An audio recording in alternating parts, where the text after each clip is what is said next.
What is wrong with you, man? Like, look, I think you're a funny guy, but then I hear you're selling Judgment Day merch in the parking lot. At some point, it's not funny anymore, and the crew is not happy, but this is embarrassing. Dog, I'm getting this on wholesale, flipping it, and selling it below retail. Stop. Look, enough's enough. At some point, we gotta get serious here. Yeah, that's serious. What's this for? That's your cut, DP. Every member of Judgment Day gonna get their cut.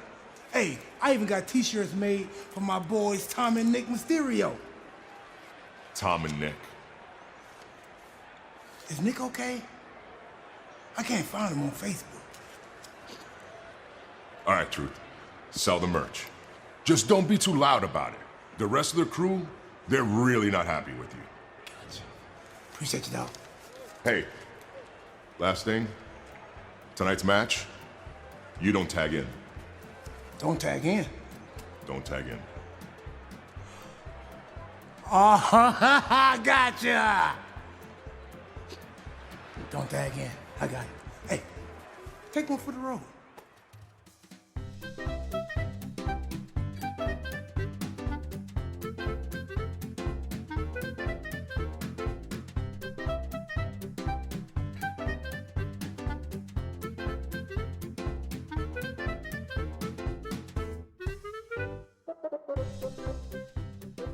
Hello, friends, listeners, and newcomers. It's me, Eric B., and I am the Raw Dog. And I am here with my fellow Raw Dog, I guess you could say. A lot of people always say that all the time, so it's a little bit confusing. But this is the Draw Straws review here on Sunday night's main event radio network. I am joined by Randy C., my compatriot, my co-battler in arms. Randy, say hello to everybody. Whoa, whoa, whoa, whoa, whoa. That was weak. Hey, everybody. It's me, Randy C. And welcome to Draw Straws Raw. Hi, Eric. I hope everybody's good today. Hello. And as usual, Draw Straws Raw is powered by Podstarz.net. Get ready to take your podcasting career to the next level with www.podstarz.net. Join Podstarz now and start exploring all they have to offer. You will not want to miss out on this amazing opportunity to elevate your podcasting career and be part of an exciting community. That's www.podstarz.net. We are also powered by Destiny Wrestling. It's official. The indie god Matt Cardona will square off against Tarek in the main event of Reckless, February 24th in Oshawa at the Children's Arena. We are also powered by the Buffalo Bills, because you know why, Eric? The Bills make us want to shout. The Bills make me wanna shout. Yes, we are powered by the Buffalo Bills because they are amazing and the Dallas Cowboys aren't. And last but not least, we are powered by Chiquita Bananas. Why, Minoru? Monkeys never collapse. No, they never cramp. Holy crow, that was a mouthful. How are you this week, Eric? Oh, I'm good. And you know who also never cramps? Josh Allen, apparently, on his ridiculous plus 50-yard touchdown, rushing touchdown, which was literally the most ridiculous thing that I've ever seen on television. Besides, of course, the Dallas Cowboys fans actually believing that Dallas had a chance to come back and win that game. Yeah, it was absolutely ridiculous. We are living in an Arctic tundra here where we are on this side of the world. So wherever you are, I hope that you're a lot warmer because, my Lord, it has been so cold this week. I have my Greyhound. I got to winterize him every single time that I go out. It's hilarious. He's got these long boots that I can definitely relate to, like what a stripper would wear, that he wears on his four legs. It's friggin' funny. A jacket, a toque. My dog hates me. But you know what? I hate this weather even more. And that's why I will make a quick announcement here that I will be heading to the sunny land of Mexico for 1 week. And we're going to do something fun for you guys while I'm away. So look forward to that and look forward to the announcement. But we are definitely going to keep you guys powered with some draws action. Randy, it was a good week, man. I mean, I can't complain. There was delays and everything, delays to the Bills game. We thought that game was never going to happen. I'm sure by now everybody has seen on the internet, even the Kansas City Chiefs game. Do you know that they were keeping the drinks warm by having them in the fridge? As soon Exactly. as they took the drinks out of the fridge, they froze instantly. I see people trying to get a beer, and that thing is just slushed out in about 30 seconds.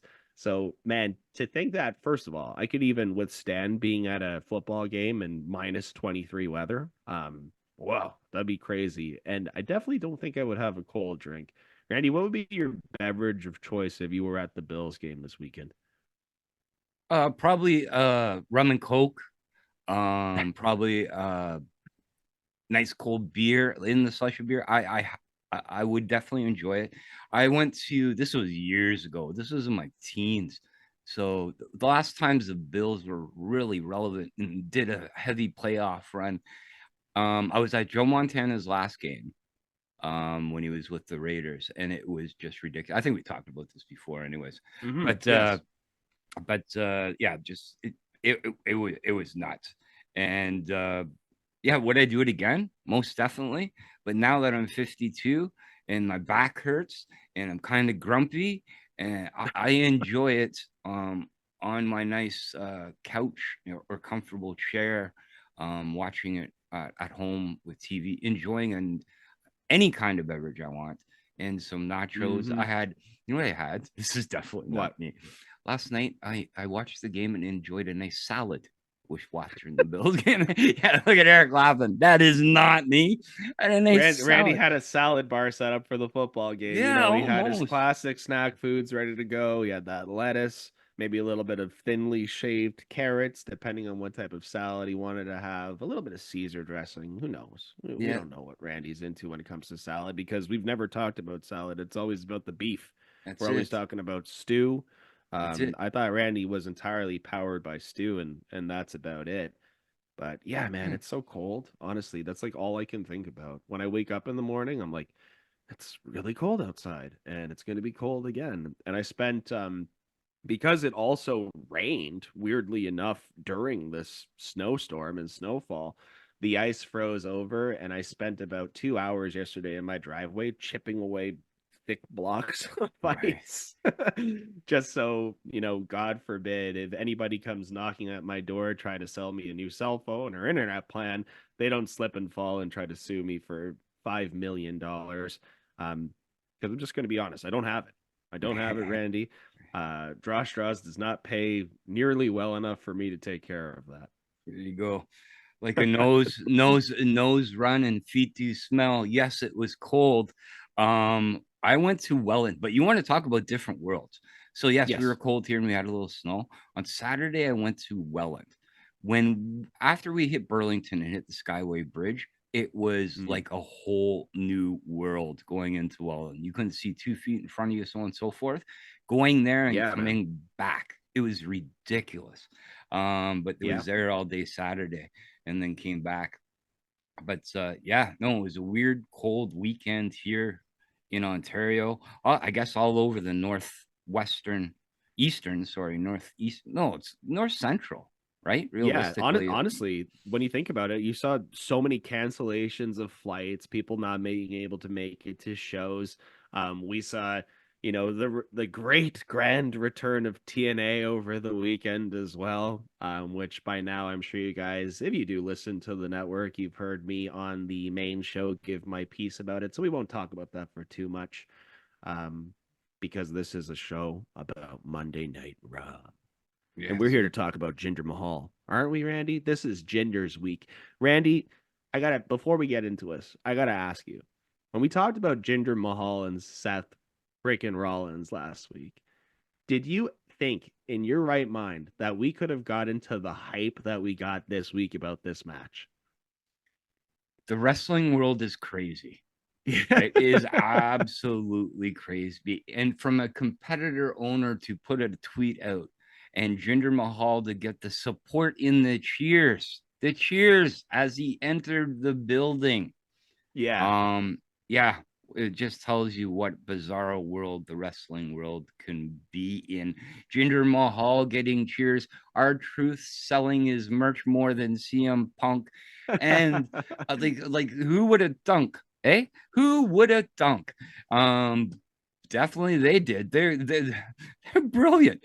They're brilliant. Yeah. Or we are all money handing out zombies to these people, and they're channeling us. It is a weird world, but yes, you had a feeling that Jinder has a chance. Absolutely. And a good friend of mine told me, listen, wrestling isn't driven by trends, but I have to disagree with that entirely, right? When we see things trend in a certain direction, it's kind of hard for companies to avoid it. And in this case, Tony Khan's simple tweet about Jinder Mahal made him the most talked about wrestler in 2024. I know that we are 2 weeks in, people, but that is crazy. That is definitely not on anybody's bingo card for this year. Not at all. Not at all. But yeah, like you said, a good week overall in wrestling. Like a lot of cancellations. Like we definitely seen it on Raw tonight before we go into it.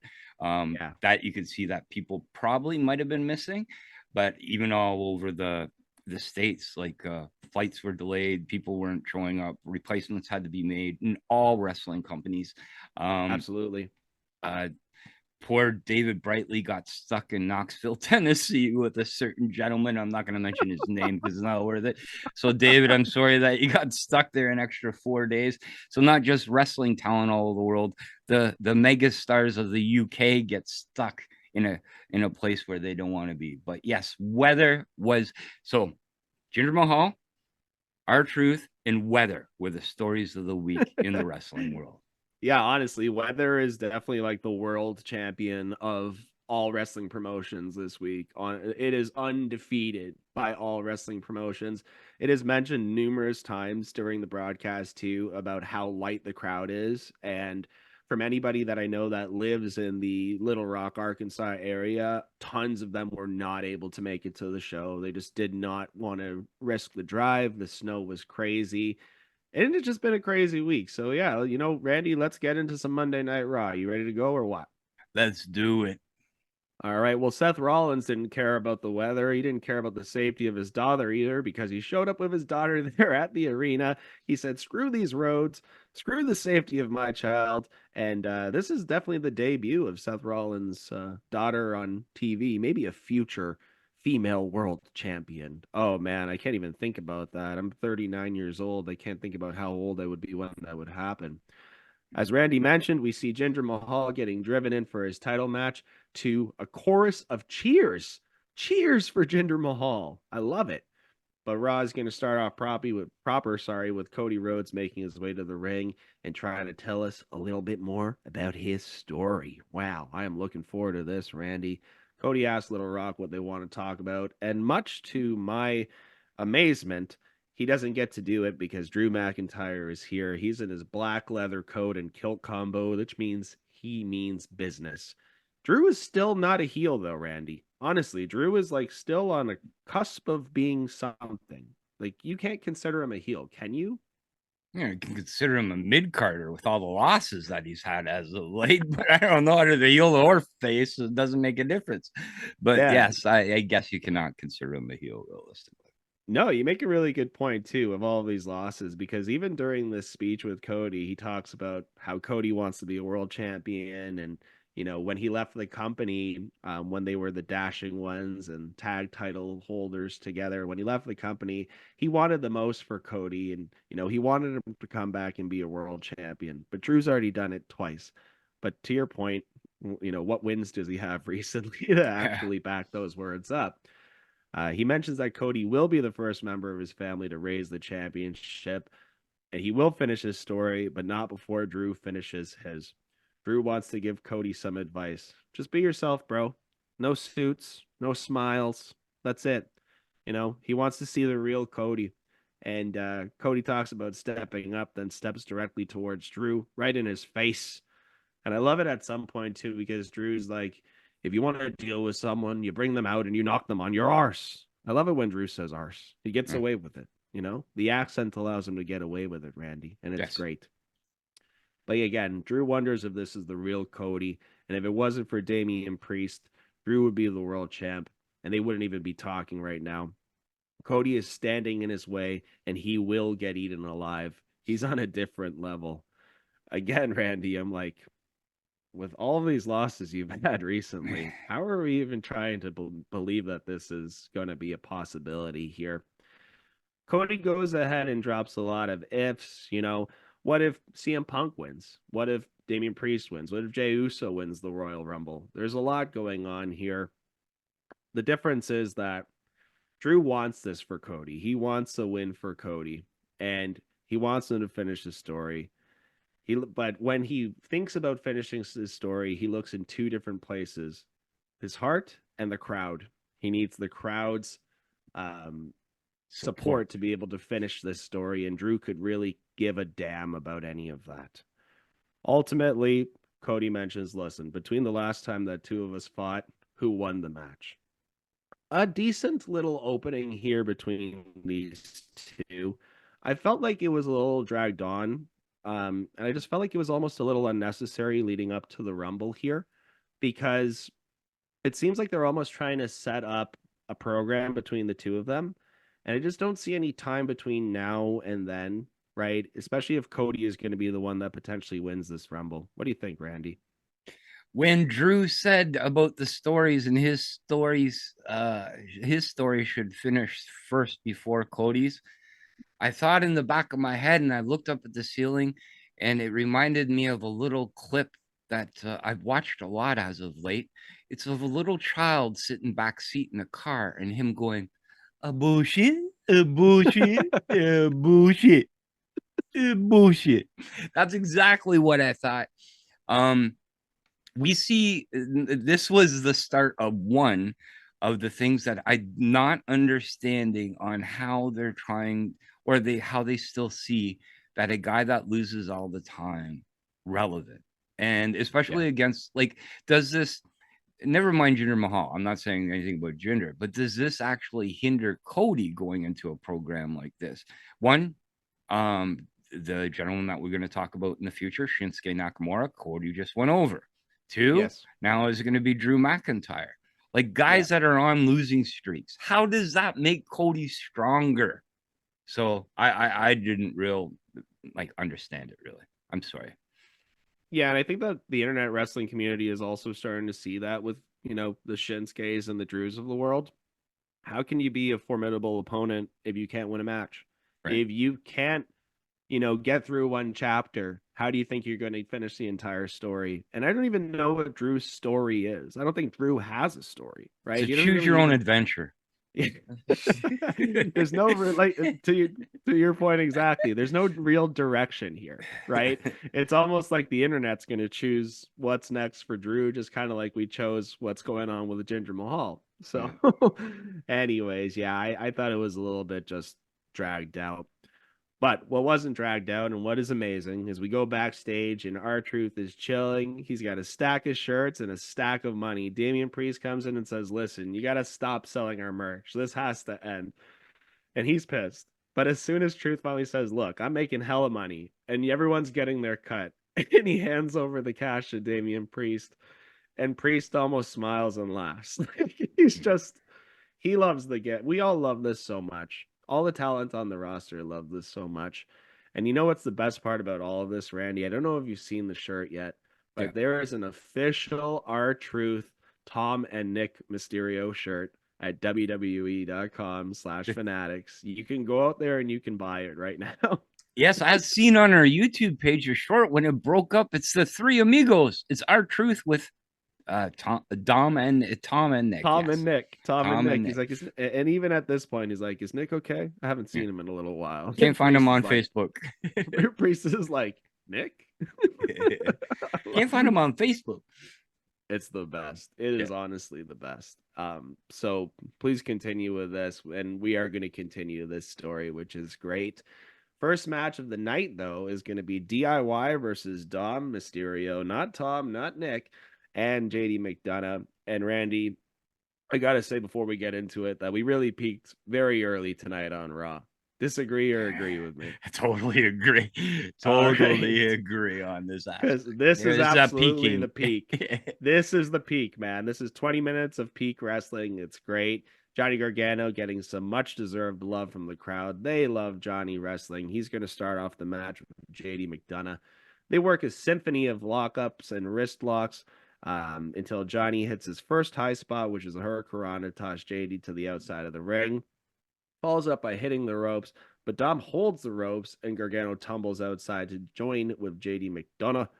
In comes Ciampa to knock off Dom from the apron, then corkscrews over the top rope onto Dom with a crossbody. Gargano then sends JD over the announce table. DIY is on fire as we head into the first break here.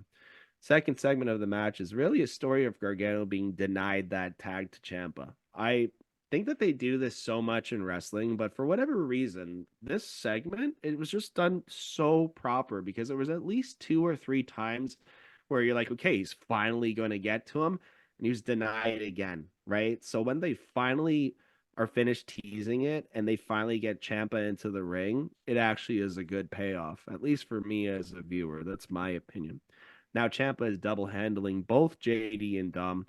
Double clothesline sends Dom out. A reverse DDT follows up to JD for the cover, but Ciampa cannot get the pin there, just a 2 count. Ciampa lifts up JD with double underhooks. He's going for it, but JD slips out. Gargano gets in, and they double team, and Dom gets stacked up for the pin, getting the 1 to the 2, but JD comes and breaks up the pin, so they can't finish it. Gargano and Dom each go for a tag. They get it. JD and Ciampa meet in the middle, duck under the ropes. A Spanish fly from JD. A moonsault is then followed by JD. JD looks really good in this match, too. I got to throw that out there, but he can't get the 3 count with this. Gargano kicks to break it up. That's why.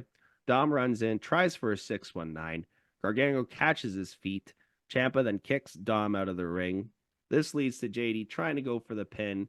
Ciampa hits his DDT. Tag to Johnny. Meet in the middle. 1, 2, 3. Randy, DIY is getting that fucking push, bud. They are finally getting the push. Well, early, really early, actually, what we're thinking that we're talking about in the past with the matching little garb there and looking really good. Yes, you're right with Johnny Gargano pulling off that hot tag spot continuously through I think it was almost like 2 segments at the end of the one through the commercial break and through another. But you are right too, JD. I'm not saying just in this match, but JD is such a star on every week that he's there. He sells great. His facial expressions, the way he moves, the way he wrestles, he's absolutely great. It's funny though, because again, with these camera angles, when JD looks bigger than Johnny Gargano, there's something wrong with the TV angle. Don't do that. But other than that, what a great match. What a peak to Monday Night Raw, and we're only 40 minutes in. Seriously, after that, it was really hard to watch. But good point, too, about the matching garb. As soon as they came out, I was like, that is almost identical to the new Top Picks Elite gear that Logan Paul wears. Like, it looked exactly Logan Paul. It was as Maverick as Maverick can be, right? It was like blue and yellow. I think the wording for DIY was even the same as the one that they used for Logan Paul. So they're definitely getting that push. They look good. Hey, man, 2 wins in a row for DIY. That's big. That's a big deal here. All right. Talking about, I guess, somewhat related to DIY, backstage, we have Indy Hartwell and Candice LeRae, and they're telling Adam Pearce that 2024 is going to be their year. It's funny because there's a vignette, and, you know, much to my delight, Candice does mention, she's like, since we've been on Raw, hasn't really worked out for us. Not so much. No, not at all. But anyways, after they're talking with Adam there, it brings in Chelsea Green and Piper Niven, who are now just going to be the, you know, the delegated jobbers of the female tag division, it seems. They want to come in. They deserve a rematch. Pierce makes the obvious tag match. And guess what? That's up next. Wow. Randy, are you excited for this? I know I am. Chelsea Green and Piper Niven versus Indy Hartwell and Candice LeRae. Let's just fast forward to the end here because we pretty much got there in about 2 minutes. Piper tries for a crossbody, but Indy dodges her. Tag to Candice LeRae. Green tries for her unprettier. Indy grabs her, hands her over the ropes, and holds on as Candice hits a lion salt. Cover for 1, 2, 3. Honestly, Randy, it seems like, at the very least, it seems like they are trying to build these women up, and they are trying to build up the female tag division. I don't know if this was a match that did that, but it looks like they are trying. 100%. Candice LeRae with the floating feather lion salt, I will call it, the floating feather, with the pin. Yes, it was 2 minutes long, and it was real quick. Anytime DIY is on TV, you know Candice and Indy are close behind, obviously, because of the relationship or whatever it may be, but it was good. It was good to see them win. It was good to see WWE actually give a little gamble, a little roll of the dice with Candice LeRae and Indy Hartwell. You know what else? You know what else is a good little like roll of the dice, or like what's that? The Northern Toronto auction. Play sponsored ad here. Are you in the market for a used vehicle for your family or business? North Toronto Auction hosts public auctions twice a month, and everyone's invited. Hundreds of cars, trucks, SUVs, commercial vehicles, and heavy equipment are available. Plus, travel trailers, motorcycles, snowmobiles, ATVs, and more. View the entire selection at NorthTorontoAuction.com. Bid online or bid in person. Bid on items from government agencies, financial companies, fleet managers, car dealers, and public consigners. For more information, visit us online at NorthTorontoAuction.com. Well, thank you for that. Thank you. Yes, but you're a smart man, Randy. I didn't say it properly though. Yeah, I didn't say it properly though. But yeah, no, it's good. Candice LeRae and Indy Hartwell with win number 1 of 2024. Can they continue? I think it's win number 1 since they've been on the main roster for each of them, right? I think that both of them have just been on a losing streak. Don't quote me on that. I'm sure somebody's going to bring up cage match. It seems like since 2004, but yeah, I think you're absolutely correct. All righty, there we go. Well, we come back and it's going to be Gunther and Ludwig Kaiser. They are here. Imperium is here, minus Vinci, of course. He's still, got his head a little bit rattled. But Gunther is here to remind everyone about one thing. Last year, he entered the Rumble number 1, made it all the way to the end, and this time he's going to win it all. You know what, Randy? I have said a couple of times that I think that Gunther could potentially win this all. I have said that. I am on paper saying that. So if it happens, I don't know what I get, but maybe a couple bananas. I'd be down with that. Sure. Gunther switches gears, though, to Ludwig, and we see a recap of last Monday where Kaiser just took the absolute beating to Kofi Kingston. Gunther loved it, man. He wants a hug. Give that man a hug. Xavier Woods is not happy. He is here, and he is not happy to the hug fest. Listen, if you're going to be hugging in that ring, he wants to be a part of it. No, that's not what it's about. But he comes out, he's pissed, and they have a problem. Last week, Kaiser took it 10 steps too far. He spoke to Kofi earlier, and Kaiser is the reason Kofi isn't here tonight. I mean, that kind of goes without saying, right? I thought that Kaiser stomped Kofi's eye into the steel steps. I think that kind of goes without saying that he's probably not going to be here tonight. But Xavier's going to extract his pound of flesh. So tonight, they have a match. And does Ludwig have to ask permission from his daddy to do so? I love it. It's great. Crowd reacted real well to it as well. And I like how the commentator says Kofi's not going to be here tonight because with the beating that he got last week, he'll be out a couple of days. That was so funny. Royal Rumble's coming up, but he'll just be out a couple of days. The beating, he got murdered last week. He'll be out a couple of days. Sorry. I know. We saw him potentially lose an eye last week, but it'll be just a couple of days. He'll be good. They'll put a glass one in there. It's okay. But here comes the ref. They pull the two of them apart, and we're going to get an actual match, which is actually a huge surprise. We haven't seen Xavier Woods for weeks now, and he comes back in this match, and he just solidifies this growing feud between Imperium and the New Day going forward. Kaiser's moveset is extremely basic, but everything that he does is extremely believable and has a very deadly approach to it.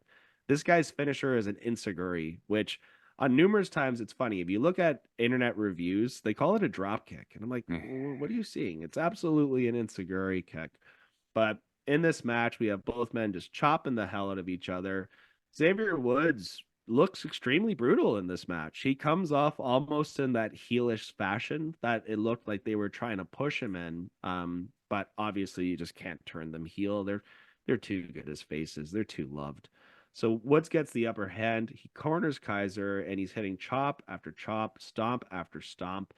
Woods at one point looks directly at the camera and he is just bleeding from his mouth. He's got it all over his teeth and looks crazy, but he is hyped up.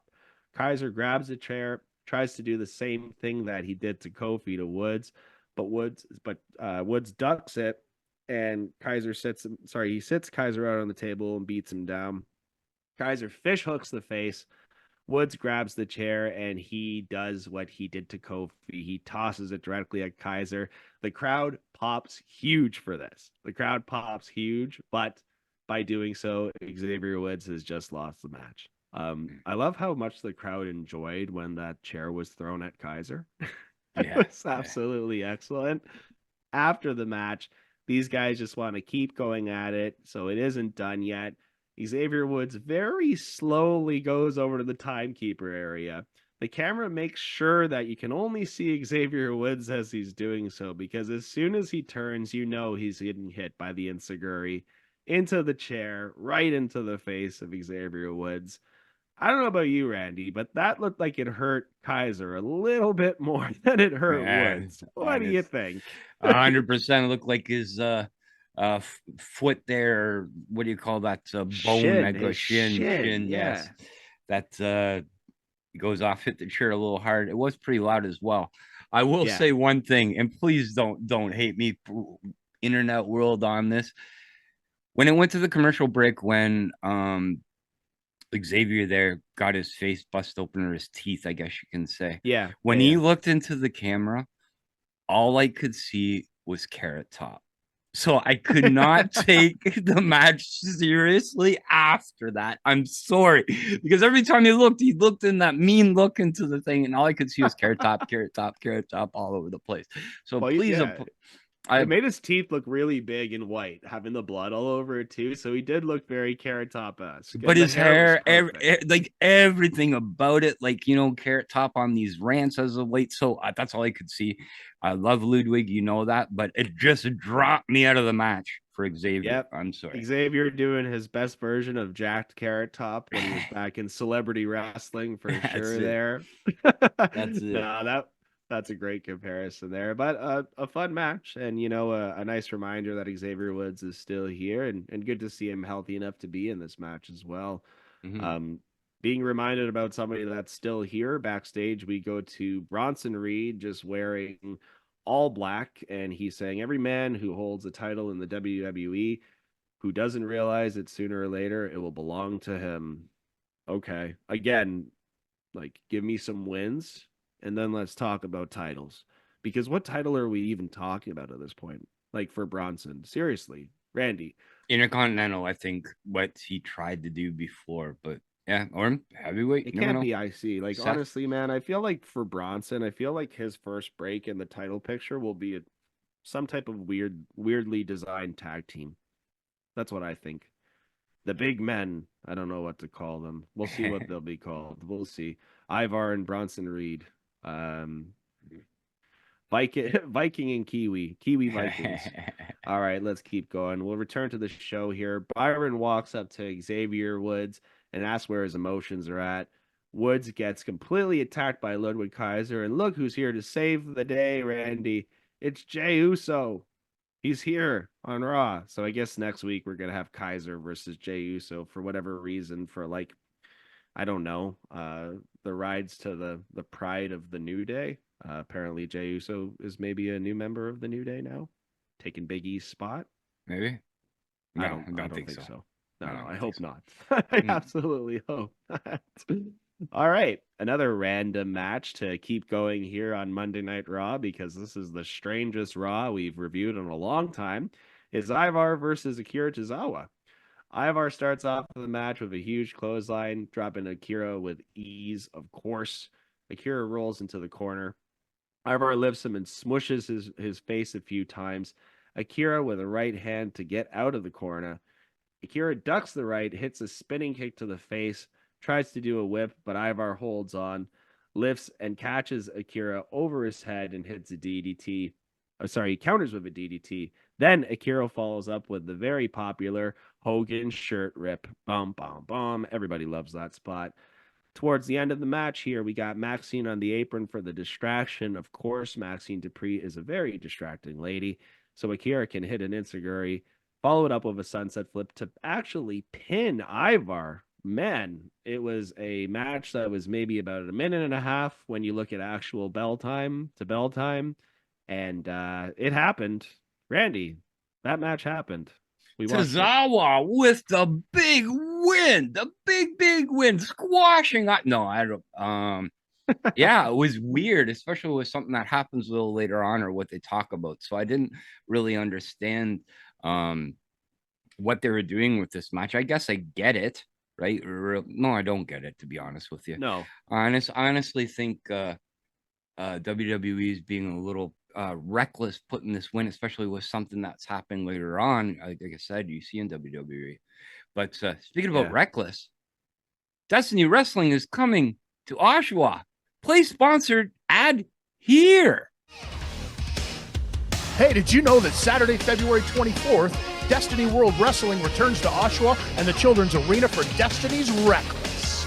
Is that the event featuring the indie god himself, Matt Cardona? You bet it is.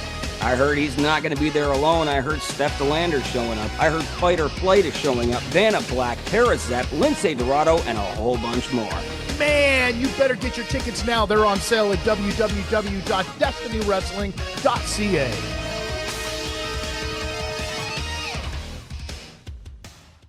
Thank you, Destiny Wrestling. Yes. But yeah, we'll see you a little later on. Oh man, Randy, you're getting better and better at that. I love it. You're making me pop every single time. You're making me pop every time. All right, but anyways, Akira and Maxine are celebrating in the ring, but here comes Valhalla. She's going to attack Maxine. Then backstage, they're going to talk about how Valhalla is not going to get away with this.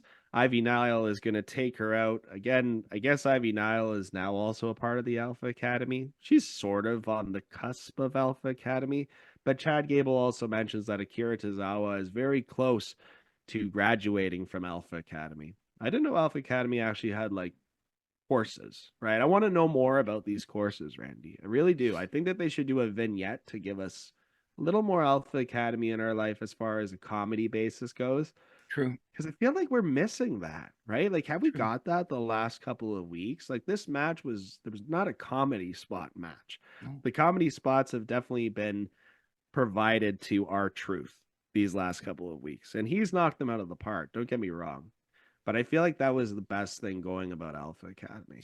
The biggest question for me is where do you apply? Do I apply at Alpha Academy? Do I apply at Chase U? Which one would accept me? Would I get accepted for both? Can I get a scholarship? I don't know. There's questions to be asked, Eric. And yeah, lots of questions to be asked. Will this be the end of Batman and Robin, for example? Who knows? We'll find out next week. All right. Rhea Ripley is here to break our hearts and make us just absolutely feel great about ourselves. Man, I love Rhea Ripley. She looked good last night too. She's every week she's looking stronger, bigger, badder. It's just her. She looked like sorry. Right now in the wrestling world, Rhea Ripley is so hot that as she was walking into that arena, that snow was just melting around her. I'm telling you, man, she is the hottest thing going on in pro wrestling, and it's undeniable. Rhea Ripley is here now. She's sick and tired of people like Nia Jax running their mouth, claiming that this is their division. You know what? I don't blame her. It's absolutely ridiculous to have Nia Jax stand in the ring and say that she's anything better than Rhea. This is a warning for the winner of the Rumble.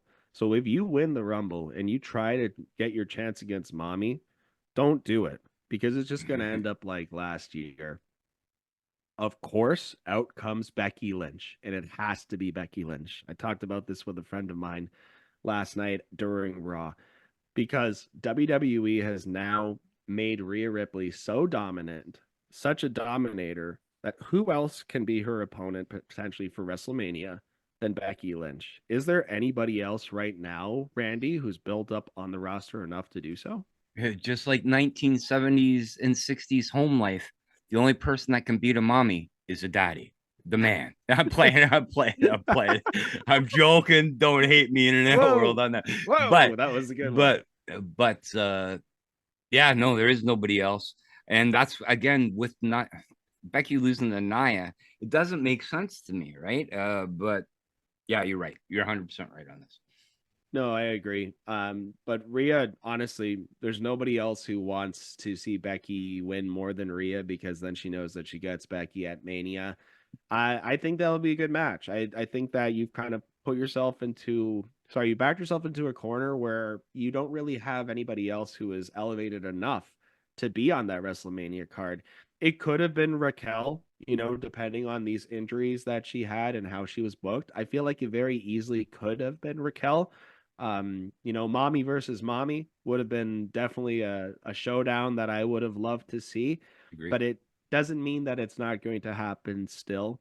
I just think that Becky is almost entirely written in now to Mania. So, okay. Seth Rollins is in the back. He gets some mic time. He says, Arkansas. Like, it's hardly, I can hardly understand how he says Arkansas. It's the best. But he gives Jinder some props, calling him deserving, and he wouldn't have it any other way. Man, it from one week to the next, right? The writing last week was like, Jinder, you're an oversight to all of us. Nobody cares about you. This week, the first time they asked Seth about Jinder, he's like, he's a deserving opponent. I love Jinder Mahal.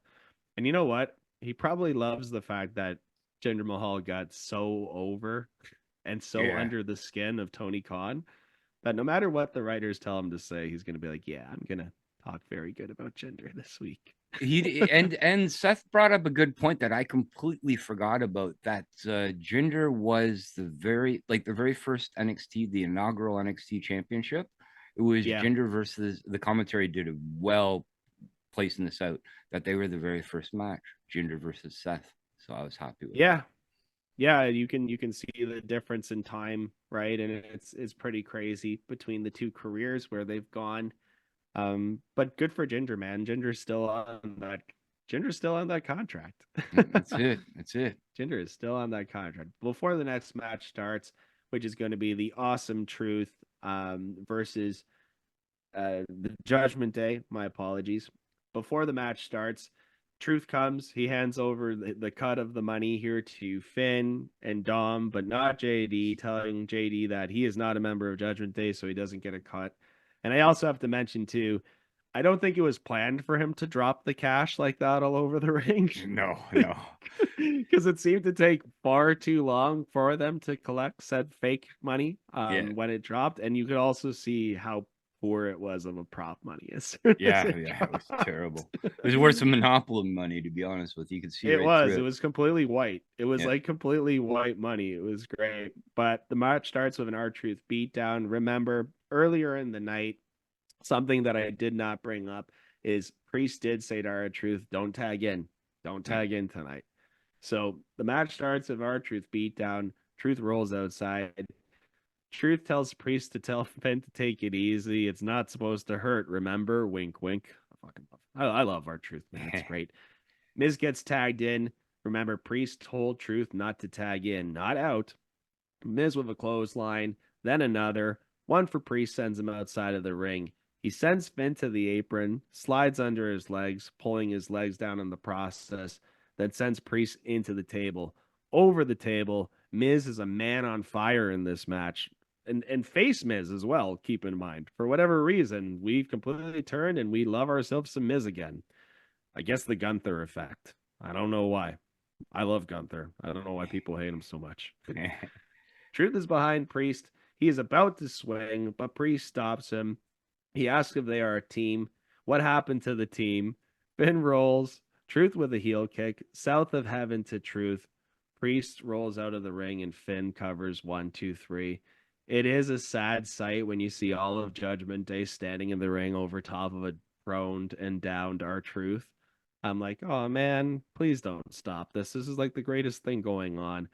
But the winners of the Judgment Day. I'm hoping that the Truth saga continues, although I'm very interested to see where they go next. The match itself was okay. Like I said, the earlier tag match that we had between DIY and JD and Dom was better than this one.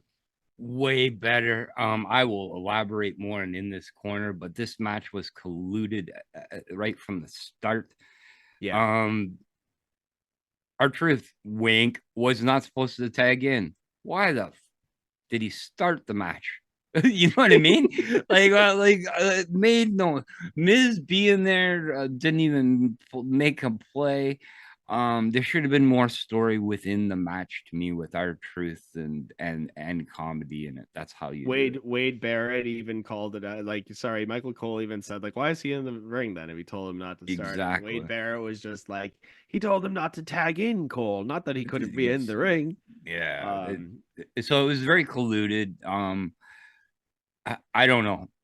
Listen to In This Corner, you'll hear my view. But at one point, Wade Barrett called Michael Cole, I think, the architect of announcer mistakes. And it was so funny because even Michael Cole laughed about it. That's right. But man, yeah, I don't know. We're so hard on Michael Cole. I'm not so hard on him. But just as internet wrestling community is so hard on the guy. Well, while we're talking about it, I want to make sure nobody in the best of put Wade Barrett as best commentator where I voted for it. I didn't even hear my percentage. So I think I was the only one that did because he's been fired last year. He has been. But you know what the problem was with that question, and kind of going on a tangent here? It wasn't only commentator. It was on-air personality. So yeah. Commentator or announcer. And as far as somebody who really brings something special to the product, I went with Samantha Irving because I think that she's one of the highlights of the show every week. She doesn't wrestle and she's not on screen. You just hear her voice. It's incredible. Anyways, sorry about the tangent there. But we're heading backstage where Jinder Mahal is meditating. He says he has absolute clarity for himself after a 7-year drought, but the whispers are starting to pour in. He is the most talked about star since 2024, and it's time to take notice. And you know what? He's not wrong. He ain't wrong. He is the biggest trending star right now on Twitter. Not anymore, but definitely after the whole Tony Khan thing yesterday. Yesterday. After the match was done, I think all of the hype probably went down. Died. We all know why. We all know why. I looked at the analytics on YouTube. Yeah, it all went down after. Oh, damn. Immediately. Okay, sounds good. But Shinsuke is here, and he's going to get a quick promo talking about the Rumble. Last week, he couldn't cause the desired amount of pain or get the result that he wanted. This makes him angry, and he still is hungry. Cody should keep an eye open because their story doesn't end until he says so, and he'll see him in the Rumble. Again, another one of those vignettes where you're like, win a match, and then you can talk about how Cody better watch out for you, and everybody better watch out for you. Seth, Cody, all of these guys that you cannot beat. Mid-card. But so this is a difference from Shinsuke to Drew. That I enjoy these things with Shinsuke. I like the fiery thing from it. As Eric rolls his eyes at me, I like the vignettes. Yeah. I love the vignettes. I just, after a little while, you have to make it he's not relevant. he's not the warrior that he's trying to play himself off to be in these vignettes. He should be a killer. That's he should right. be an assassin. He should at least be able to take out some other mid-card guys and not just get pushed into these main event spots where we know he's not going to be able to take it home. You're right. You're absolutely correct. Anyways, that's the only reason why I rolled my eyes. I didn't roll my eyes because I disagree with Randy at all, or I don't like Randy. It's just that point. So I'm sorry, Randy, and I'll send you a bushel of bananas to your house to apologize. Thank you. Please do. All right, talking about apologies, here's Natalya and Tegan Knox versus Shayna Baszler and Zoe Stark, and this is our second female tag team match of the night. So to the point that I made earlier, they really are trying to put this division in our eyes, and maybe this is happening a little bit more because not everybody could make it to Raw because of travel plans, but either way, it did happen, right? I even forgot this was a thing for a second, right, when they were talking about it earlier, but it just seems like they're trying to push the tag division into the viewers' eyes more. Towards the end of the match here, we have a super kick by Knox. Natty drops Shayna Baszler, a right hand by Zoe. Shayna grabs the Karafuda clutch. Natty turns this into a pin. She cannot get the 3. Shayna escapes and rolls into a submission, and Natty taps. So, like I said, we got a little bit more time given to this match and a little bit more time for us to take notice of the female tag division. I felt like this one was obviously better than the Candice LeRae Indy Hartwell match. But the matches still aren't lighting the world on fire.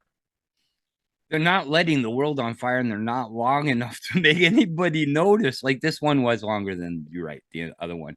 But if we have a 3-hour show and we're only seeing them 7 minutes in a 3-hour show, right? That's if they're gonna make it 7 minutes of nonstop, let's take notice type thing. So I agree with you on that. I actually want to put an apology out there to Natalya too. So she's been taking a lot of pins and everything as of late. The news is out there already. She's been training a lot of people at the home dungeon, right? So taking the time out to make all the people better, like a Jade Cargill, so on and so forth. So I take back all the bad stuff, Maddie, I said about you. Yes, you are worrying about the next generation coming up. So yes, train them like they should to be noticed. So thank you, Natty. Yeah, I will say thank you. Yeah, no, you're right. She's back at the dungeon. She had Jade Cargill there recently. She said that they had a great session. Man, we're still waiting for Jade Cargill to make her way onto TV. I mean, it's got to be the Rumble now, Randy, right? Like, they got to be saving her for the Rumble. The Rumble, or either after Becky Rhea, right? Whoever wins that, right? You're right. It could be that, but yeah, is she ready? But yeah, hopefully Rumble, because nobody. The best thing is nobody talk about her, so people forget, because when she makes the debut again, or whatever face appeared, then that's when she's going to take over. Yeah, no, I completely agree with you. All right, so we are here. We're here at the main event of the evening, the big match, the match that everybody has been looking forward to. And I have to say that I was looking forward to this match much, much more than I probably should have been. Much more than many main events that I have seen in a long time on Monday Night Raw. And it's crazy to think, and it's not only because of the Twitter trends, it's just because it's hard to ignore the hype when the hype is created, right? Last night, even before Raw started, there were pictures of a new set. There were display showing that they had more fireworks set up, more pyro was set up for tonight. So there was a lot of discussion, even like we said yesterday, that maybe Damian Priest might cash in, right? So there was a lot going on in this match, a lot potentially happening that was even outside of the Jinder hype. Yes, I could not believe, because you normally watch it the next morning, but I noticed you last night, and with all your excitement, you're like, well, I got to get this done, because after this commercial is Jinder and Seth. And I was like, wow, he stayed up all night for the Jinder, right? So I did. I was very happy and see you so excited. Dude, I was super sorry excited. for your disappointment. I was super excited. You know what? I wasn't that disappointed either, because I thought that the match was excellent. I thought that it was really, I thought that Jinder Mahal did everything that he had to do in this match and more. Like, he definitely looked like a believable threat here, especially when you had Indashir there jumping up on the apron, constantly getting involved. Throughout the match, Jinder is just continuing to try to finish it. Like, he's not even getting into like his moveset, right? He's just trying to go straight to pin every single time. It's like he was almost playing like WCW Nitro and N64 against a better opponent. And you want to drain that life bar as fast as possible. And you want to make sure that you grab that pin count. But, you know, to Seth's credit, that is not going to happen in this match. So let's continue to break this down a little bit more here. Seth keeps on trying for his pedigree here in the match. Seth is definitely hindered because his knee is hurt in the match here. He is dealing with a little bit of a knee injury. Even with that, though, he hits a knee to the side of the head of Jinder Mahal at one point, which sends Jinder back into the ring from the apron. He looks to the top of the ramp, and here comes Damian Priest with his briefcase. I almost said Damian Briefcase. But that leads us to the first break, of course. So back from the break here, we have the two guys slugging away at each other. which is followed by Seth with a huge forearm and lariat to take Mahal down. Seth rushes to the top rope to a crossbody, tries to get a 3 count, but just can't put down the Jinder. He can't hinder the Jinder. We get a super kick to Jinder and Seth to the apron. Sheer is out here waiting. Seth pauses with that, but a springboard senton off of the top. Moonsault now, and again, another close 2 count. Jinder up. He hits the Falcon Arrow. Nobody ever gets a pin from his Falcon Arrow, Randy. Not Never. one person. Only Taka Michinoku could finish a match with a Michinoku driver. But Seth continues to favor the knee, right? And eventually hits the pedigree, but really doesn't get all of it because he's doing a really good job of selling that knee. He climbs to the top rope, flies for a splash, but Jinder moves out of the way. And here comes Damian Priest with his briefcase. But much to my dissatisfaction, here comes Drew McIntyre to stop him from cashing in. Boo, McIntyre, boo. Yeah, I was like, God damn it, just let the guy cash in. Like, we're almost, listen, we are talking about Money in the Bank here in Toronto. We're selling, like, tickets are on sale, man. Can we just cash in that briefcase, even if it's not going to be successful? Part of me wanted him to cash in so badly tonight and fail, just so he could drive Priest in some type of a different direction here with Judgment Day, or even bring out that, you know, that maniac, right? Bring out that murderer side that we've seen before of Priest on the indie scene. Like, we need that back. We need some darkness back here with Priest. I do love the Judgment Day stuff of R-Truth, but I'd like to see Damian Priest be a killer again. I agree. So maybe I'm asking for a little bit too much. Am I asking for too much? Yes. Okay, I'm sorry. Anyways, Jinder calls for his crew to do something. They check under the apron. Veer hops under the apron. Veer Mahan, believe it or not, hops on the apron to distract, and the other guy tosses Jinder to the chair. Boom. The chair gets involved. Veer also with the briefcase and clocks Seth. The crowd is terrified and excited at the same time as Jinder Mahal hits the Colossus for a cover. 1, 2, 2.9. No, somehow Seth kicks out. Oh my God. Jinder tries to finish it one more time with a follow-up Colossus, but Seth somehow reverses it, like twisting Jinder into a stomp. The reversal looks great. That's the win, folks. Seth Rollins takes home his title. Poor Jinder Mahal will go back off into nothingness. But it really was a solid main event. And I felt like I said at the start, I felt like Jinder did everything that he had to do to make us believe that he could win this match. Wow. Anyways, yeah, Randy, that was Monday Night Raw. That was Monday Night Raw. Not an incredible match by any means. It's not a 5-star match, but it definitely was, you know, it was worth it for me to stay up. It was worth it for me to stay up. But I'd like to hear, and I am dying to hear, what were your thoughts on Monday Night Raw? Eric B, I'm glad that you enjoyed that match and you stayed up. And we're excited about it. But what did I think? What did I think of this week's WWE Raw? Don't hinder the Jinder. Welcome to In This Corner.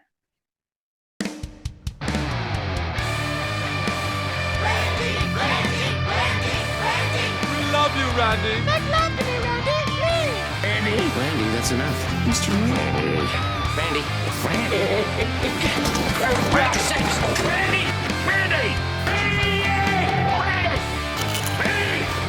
Welcome to In This Corner with Zane.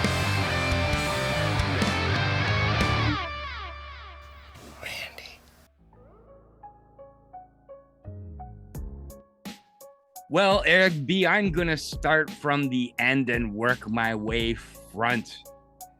Jinder Mahal versus Seth Rollins. Eric B may have liked it, but I didn't. I get parts of the match or whatever it may be, but Jinder was Jinder. I'm not saying that he's a bad wrestler. There's a reason why he was a heavyweight champion before. he just looked slow and not stiff, but just like he personally was stiff. He didn't sell me as the big guy. But this is where I'm going to give myself the blame, because I was excited like Eric B2 and really wanted to see that. So it could be on me. Yes, Damian Priest trying to cash in again. Eric B, I was keeping my tongue bit while you were talking. You know what's going to happen? I'm starting to really think, I don't think Damian Priest is going to cash it in on time. I think it's going to get interrupted every single time, and maybe when that time limit runs out, he's going to try it, and guess what? He won't be able to do it. Maybe that could be the storyline with this briefcase. Natalya, Tegan Knox, Shayna Baszler, Zoe Stark. I'll pass. Awesome Truth and The Miz versus the Judgment Day.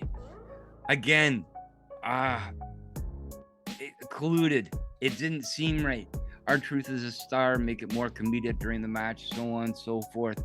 I guess it got what it was, but again, I wasn't a big fan of it.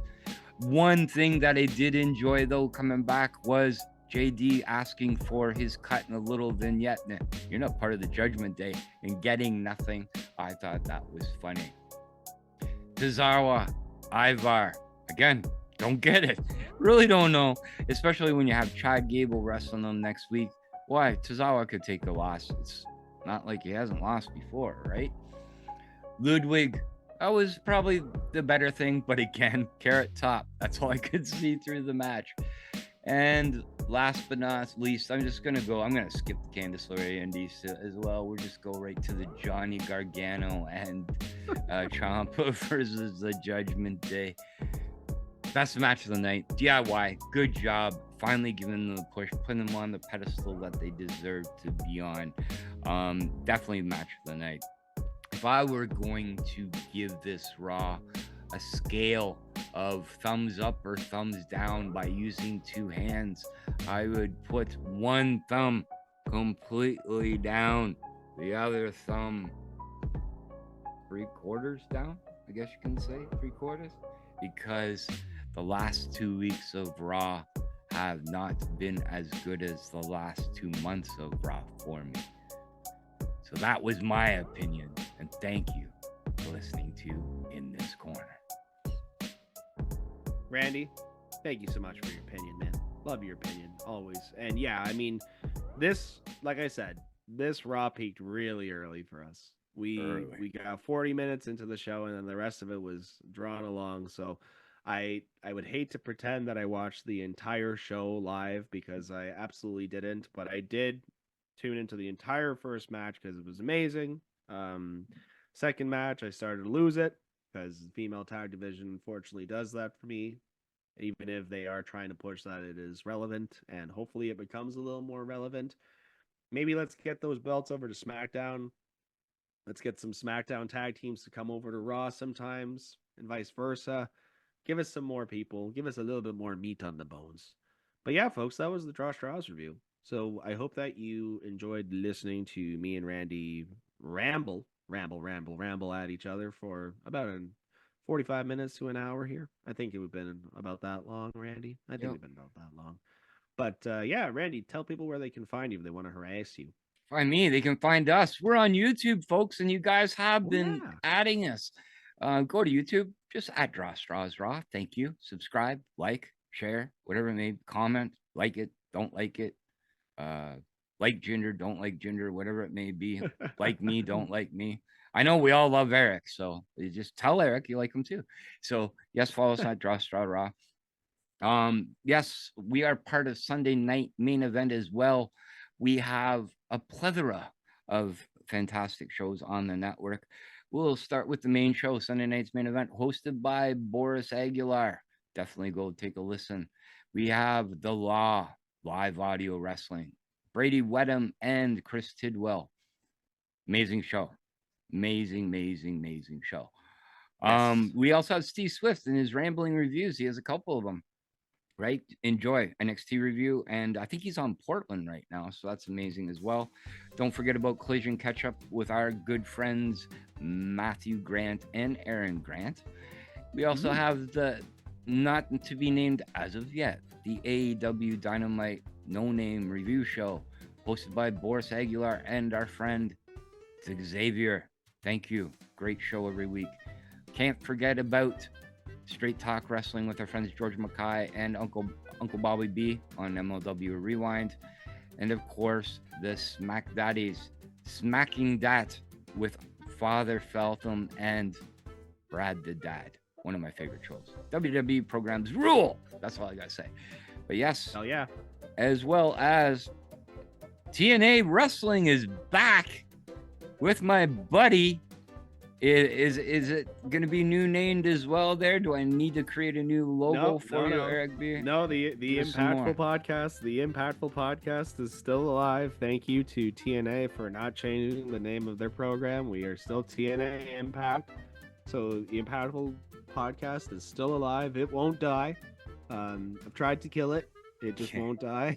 So I'm gonna keep doing it weekly for you fine folks who give a darn about what's going on in TNA wrestling on a weekly basis. Fantastic. Yeah. So, yeah. That's it for this week, folks. So thanks again for tuning in. Until the next time, please take care of yourselves and each other and continue to live your lives impactfully. Go Bills, go! Live,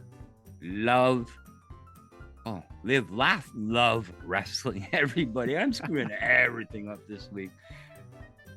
Monkeys never claps. I wouldn't finish it without that. Deuces!